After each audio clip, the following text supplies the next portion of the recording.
Hi everybody, welcome to the channel and another video.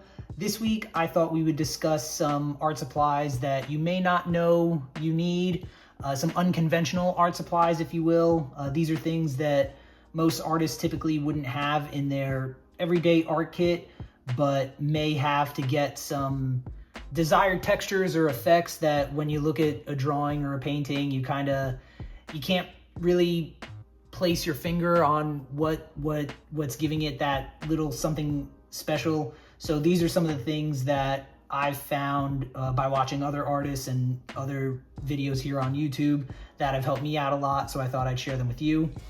Before we get started though, I just want to thank you for all the support.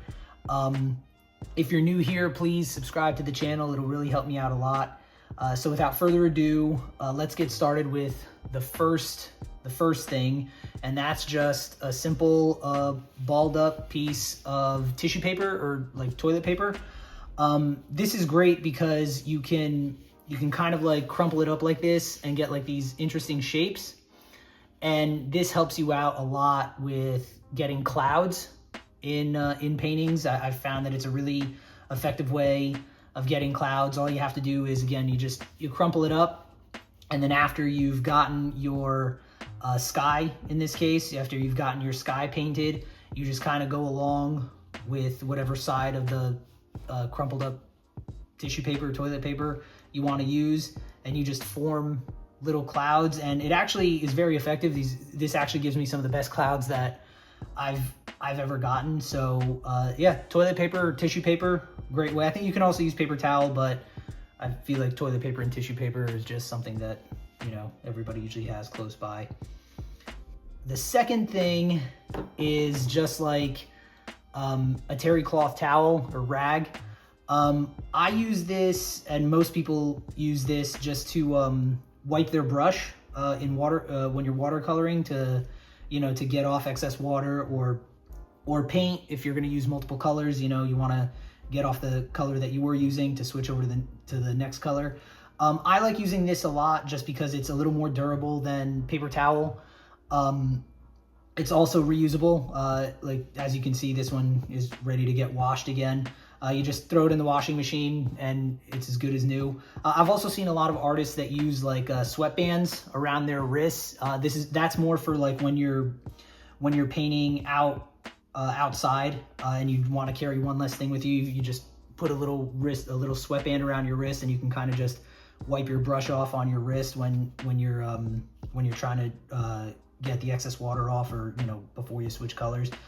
So yeah, but just a terry cloth. I think I picked this up at like IKEA. It was a 3-pack for like maybe $4. So I would definitely recommend a terry cloth. It's a lot better than just like paper towel. Although paper towel will work in a pinch, but this is way more durable. The third thing, and this is going to be a little weird, toothbrush. So you may not think of a toothbrush as an art supply, but it actually is. So if you have like an old toothbrush laying around, you can actually use the bristles to get some paint on them and kind of like flick it with your thumb or whatever finger to kind of get like some really cool splatter effects in your drawing and your painting. I use it a lot for like water, or when I'm doing buildings. It's actually pretty cool to kind of get like, after you've painted, to get like this really cool effect that just kind of makes it pop a little bit. I use it a lot as well for again, on buildings, but to create like rust effects, or like to give it like that old, like kind of older weathered look. So toothbrush really comes in handy. Definitely recommend it. If you don't have a toothbrush, you can just use your like whatever paintbrush you're using. Same concept. You just grab your brush and put some paint on the bristles and just flick the bristles, and that'll give you the same effect. The fourth thing is a pencil extender. This is something that honestly I never really used before, but have found that it comes in handy, especially if you have pencils that you really enjoy using that maybe a little bit more expensive than just like a regular number 2 pencil, or just a pencil that you really want to get all of its life out of. I'd highly recommend a pencil extender. you just take your short pencil, put it in the pencil extender, tighten it up, and then you have a full length pencil that you can use again. So if you ever have a pencil that is starting to run a little low from a lot of use, just get a pencil extender, put it in there, and you're good to go. The fifth one is kind of, it can be whatever you want it to be. For me in particular, I went with temper paint sticks, but for the fifth one, it's basically any art supply that you don't typically use normally. So for example, if you're someone who draws in pencil a lot, maybe this could be a pen for you. You start drawing in ink just to get comfortable with it. If you're someone who doesn't use markers a lot, use markers to draw something, color something. And the reason for that is it just gives you exposure to different art materials. And I found for me, it also helps to kind of free my mind up a little bit. I know a lot of times as artists, we kind of get caught up in our own mind, and we get in that mindset of like, oh, this isn't looking right, or this line is a little crooked, and this is going to ruin the entire drawing. So using something that you're not used to using really kind of frees you a little bit and just lets you be more loose with your sketching, your painting, whatever the case may be. For me, again, like I said, I picked the temper paint sticks. I've been having a lot of fun with these. They're super easy to use.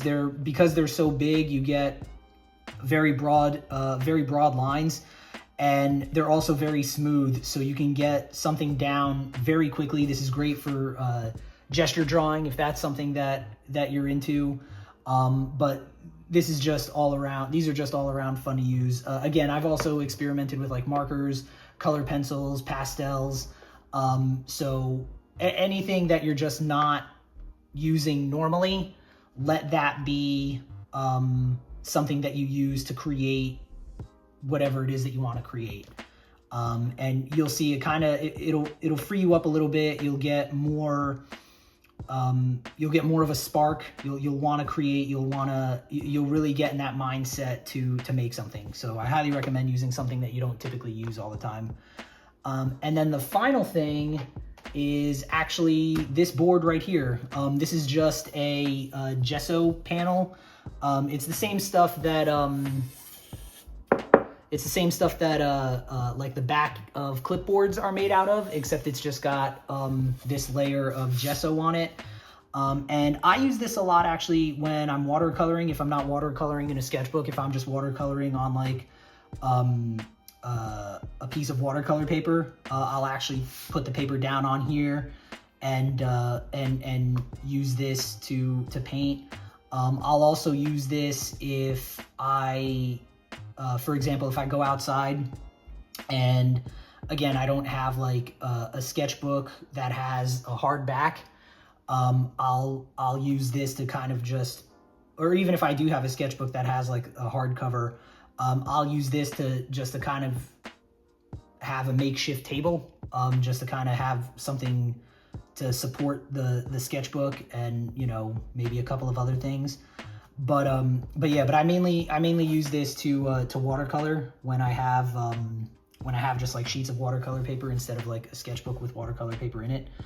But yeah, so I really recommend this. And again, this is something else that was also cheap. I think I got this for, less than $10. And I've had it for a few years now. So definitely worth the price. So yeah, so those are all of my unconventional art supplies that you may not have known you needed. They've helped me out a lot. They're a lot of fun to use. They also help you out if you're in a creative rut. They're also really great to kind of spark you into getting back into that creative mindset. So I hope you enjoyed the video. If you did, leave a comment down below. Let me know what you thought. Let me know if you're gonna try any of these art supplies. Give me a thumbs up, and please subscribe to the channel. Thank you to everyone who is subscribed, and I will see you in the next one. Bye, everybody.